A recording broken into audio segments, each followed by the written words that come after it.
Assalamualaikum warahmatullahi wabarakatuh. Perkenalkan, nama saya Syafira Adaya Khairani, absen 32, ingin menjelaskan materi bab 3, yaitu analisis korelasi. Analisis korelasi. Apa sih yang akan kita bahas di dalam materi analisis korelasi ini? Nah, yang pertama kita akan ngebahas tentang pengertiannya dulu nih.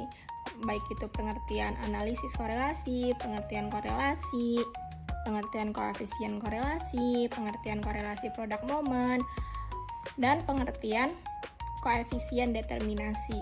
Lalu yang kedua, kita akan ngebahas tentang hubungan nilai R dan hubungan antara dua variabel.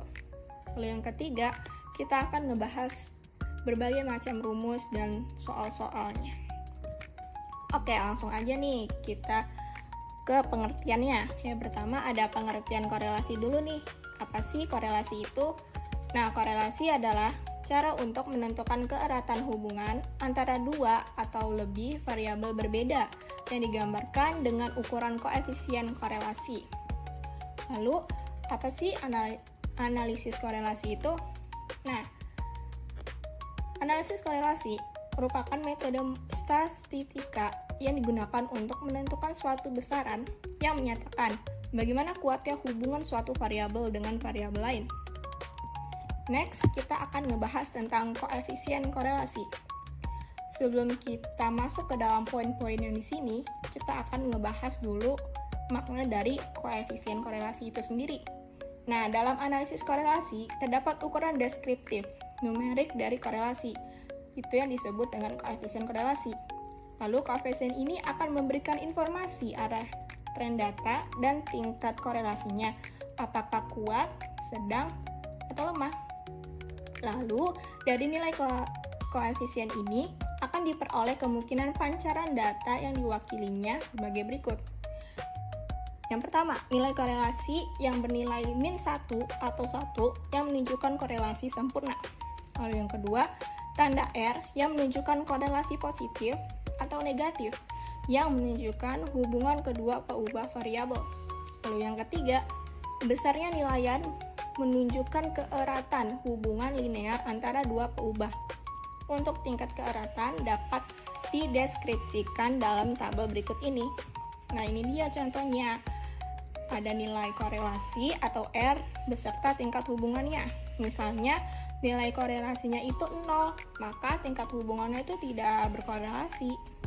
Dan seterusnya sampai bawah sini. Next, kita akan ngebahas korelasi produk momen. Apa sih korelasi produk momen itu? Nah, koefisien korelasi produk momen merupakan koefisien korelasi yang bisa memberikan informasi arah tren data dan tingkat korelasi. Penemu dari korelasi produk momen adalah Carl Pearson, sehingga korelasi produk momen sering disebut dengan korelasi Pearson-product moment atau korelasi Pearson. Lalu korelasi produk momen ini memiliki rumus nih. Yang pertama ada rumus R. R sama dengan SSXY per akar SSXX dikali SSYY. Nah, SSXY, SSXX, SSYY itu apa sih? Nah, jadi gini, SSXY itu adalah sigma XY dikurang sigma X dikali sigma Y per N. N sendiri adalah banyak pasang data. Lalu ada SSXX. SSXX itu sigma X kuadrat dikurang sigma X dikuadratin per N. Lalu SSYY sama dengan sigma Y kuadrat dikurang sigma Y dikuadratin per N. Next, hubungan nilai R dan hubungan antara dua variabel. Nah, ini adalah tabelnya. Kalau R-nya sama dengan 1, maka korelasinya itu positif sempurna. Lalu kalau R-nya itu sama dengan -1, maka korelasinya itu negatif sempurna. Lalu kalau R-nya sama dengan 0, dia tidak berkorelasi linear. Oke, next. Ada pedoman tingkat hubungan korelasi. Agar nilai R dapat mendeskripsikan lebih jelas tentang suatu korelasi antara dua variabel, nilai R sering dibuatkan dalam interval tertentu untuk mendeskripsikan tingkat hubungan korelasi tiap interval. Perhatikan tabel berikut sebagai pedoman menentukan tingkat hubungan korelasi. Berikut adalah tabel pedoman menentukan tingkat hubungan korelasi. Ada nilai R dan tingkat korelasinya. Nilai R-nya itu 0, maka tingkat korelasinya tuh nggak ada. Dan seterusnya. Lalu ada koefisien determinasi. Kita akan ngebahas pengertiannya dulu nih. Apa sih koefisien determinasi itu?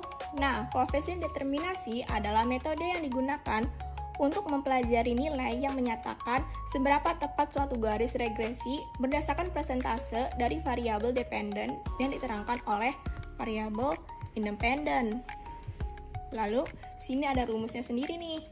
Rumusnya KD sama dengan R kuadrat dikali 100%.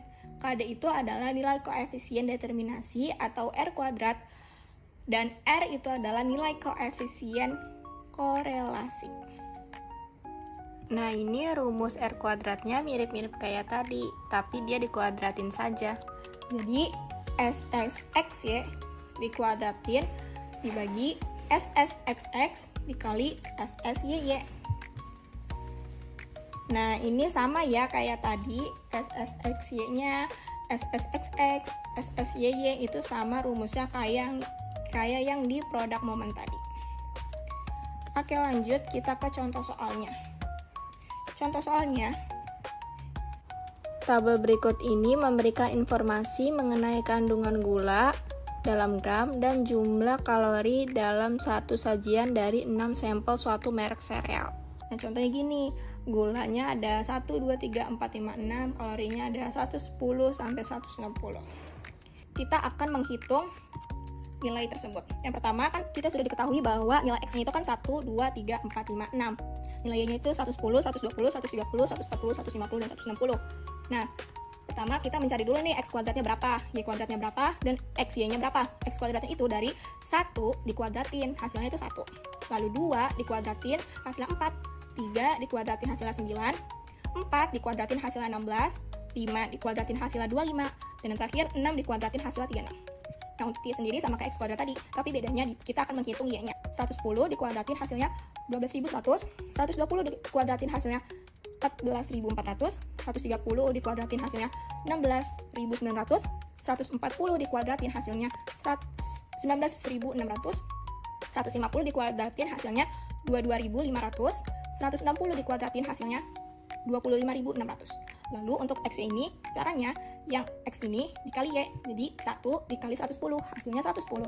2 dikali 120, hasilnya 240. 3 dikali 130, hasilnya 390. 4 dikali 140, hasilnya 150. 5 dikali 150, hasilnya 750. 6 dikali 160, hasilnya 960. Nah, setelah kita sudah selesai menyelesaikan X kuadrat, Y kuadrat, dan XY-nya, kita akan mencari semua sigma dari X sampai XY. Nah, sigma itu apa sih? Sigma itu adalah jumlah dari semua ini. Misalnya sigma X, berarti jumlah semua dari si X ini itu berapa ditambah-tambahin. Tuh. Jadi sigma X itu sama dengan 21. Dari 1 tambah 2, tambah 3, tambah 4, tambah 5, tambah 6 itu hasilnya 21.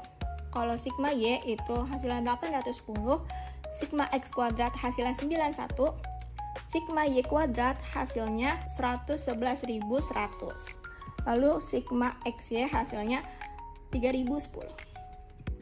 Diketahui rumusnya KD sama dengan R kuadrat dikali 100%. R kuadrat sama dengan SSXY per akar SSXX dikali SSYY dikuadratin sama dengan SSXY dikuadratin per SSXX dikali SSYY. Kita akan mencari SSXY dulu nih. Rumus SSXY sendiri adalah sigma XY atau di sini 3010 dikurangin sigma X 21 dikali sigma Y 810 dibagi N dibagi 6. 21 dikali 810 dibagi 6 itu hasilnya 2835. Jadi 3010 dikurang 2835 hasilnya 175. Next, kita akan mencari SSXX. Sama dengan sigma X kuadrat 91 dikurang sigma X dikuadratin 21 dikuadratin dibagi N dibagi 6. 21 kuadrat dibagi 6 hasilnya 73,5. Jadi 91 dikurang 73,5 hasilnya 17,5. Selanjutnya kita akan mencari SSYY sama dengan sigma Y kuadrat 111.100 dikurang sigma Y 810 dikuadratin dibagi 6. 810 dikuadratin dibagi 6 itu hasilnya 109.350. Jadi 111.100 dikurang 109.350 hasilnya 1.750. Lalu kita masukin ke rumus yang KD tadi, yang R kuadrat dikali 100%. Tadi R kuadratnya itu SSXY dikuadratin. Jadi 175 dikuadratin dibagi SSXX 17,5 dikali SSYY 1750 sama dengan 75 dikuadratin itu hasilnya 30.625 dibagi 17,5 dikali 1750 hasilnya sama 30.625. Jadi 30.625 dibagi 36.225 hasilnya itu 1. Maka KD-nya 1 dipangkatin 2 dikali 100%. 1 dipangkatin 2 hasilnya 1 dikali 100% sama dengan 100%. Jadi dapat disimpulkan bahwa R ini sama dengan 1. R-nya 1, maka tingkat korelasinya ini positif sempurna. Sekian dari saya, kurang lebihnya mohon maaf. Wassalamualaikum warahmatullahi wabarakatuh.